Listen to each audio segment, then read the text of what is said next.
Here's what I know is true about you.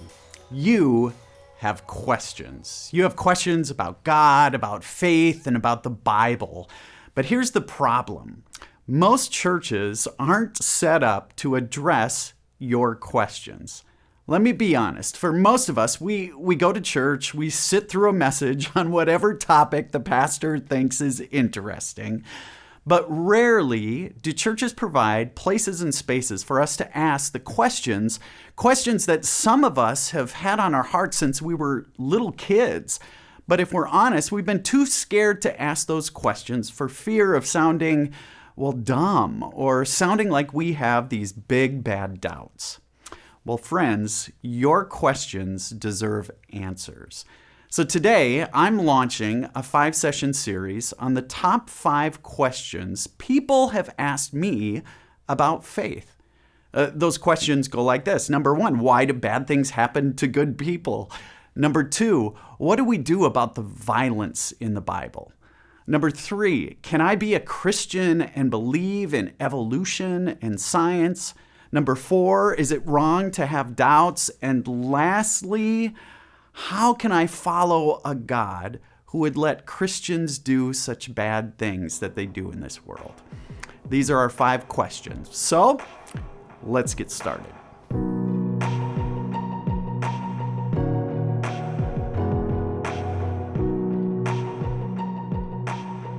Our first question is this: why do bad things happen to good people? Here's the truth. We've all had situations where people we love, they've been hurt and they just didn't deserve it. You've experienced this. There was that high school kid who died in a car accident. There was that grandfather who was giving his grandson a ride in his ATV on the frozen lake when the ice gave way.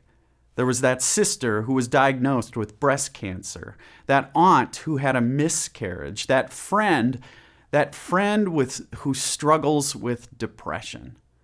And that's not to mention the many people who are innocent victims of things like war and poverty, famine. If God is really good and has a conscience, how can God allow such bad things to happen to really good people? Now, there's a fancy word for this question. This question is a question of theodicy. Now, what is theodicy? A theodicy is an attempt to explain the relationship between our human suffering and the nature of God.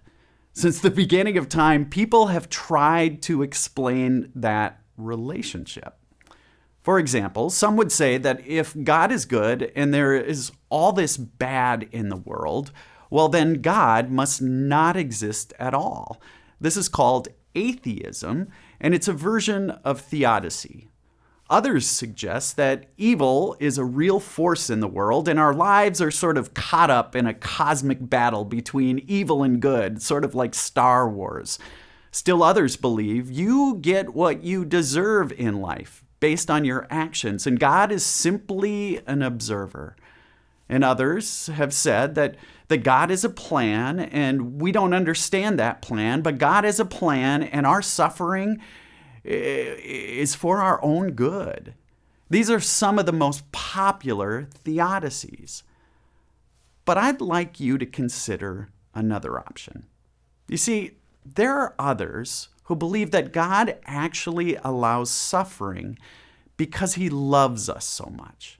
That suffering is an unfortunate byproduct of God's deep and abiding love for us. Now, bear with me, because I know this can sound a little sick and twisted if you don't listen carefully. Let me use a little analogy to explain. Not long ago, my 16-year-old son got his driver's license. Please pray for me and for him. Now, what I've realized in the last few months of him driving is that as a parent, I could say to him, you can only drive when I'm in the car. You can only drive when the roads aren't icy or wet. You can't drive at night. The conditions have to be perfect, and I must be in the car with you at all times. I could do that. And some parents choose to deal with their child's newfound freedom in that way. Or we could do something that takes way more trust. We could simply hand over the keys to our son. We could trust. We could choose to trust him. We could hand over the keys, knowing that handing over the keys is a whole lot more risky. He could drive too fast and hit a patch of ice. He could look down at his phone even though he knows he shouldn't. He could get into an accident that isn't his fault. You see, I think this is a great analogy for a healthy theodicy, a healthy understanding of our relationship to God. You see, God created this world and all that is in it. God created you and God created me. And then, get this, God handed us the keys. God looked at you and me and said, I love you so much that I'm going to choose to trust you, to give you the keys. God could have chosen to control things. God could have said, I'm going to predetermine every last moment of your days and keep you safe. God could have created us in such a way that we're simply sort of God's puppets. But is that really living? Like a parent who tries to control their child's every move. That's not loving. No, God gives us the keys. And in a world where God has absolute trust in us, God knows there are going to be hurts and pains. We're going to create blunders. We're going to trip. Like a parent trusting their son with the car, we're going to find ourselves in the ditch every now and then. But God trusts us. God trusts us with the keys. And I don't know about you, but I wouldn't want it any other way. So as we close today, I've got a couple of questions I want you to think about. The first question, it goes like this.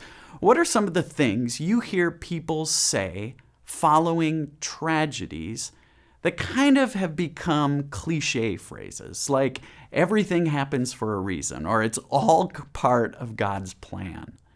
And secondly, what do you think of this analogy for God?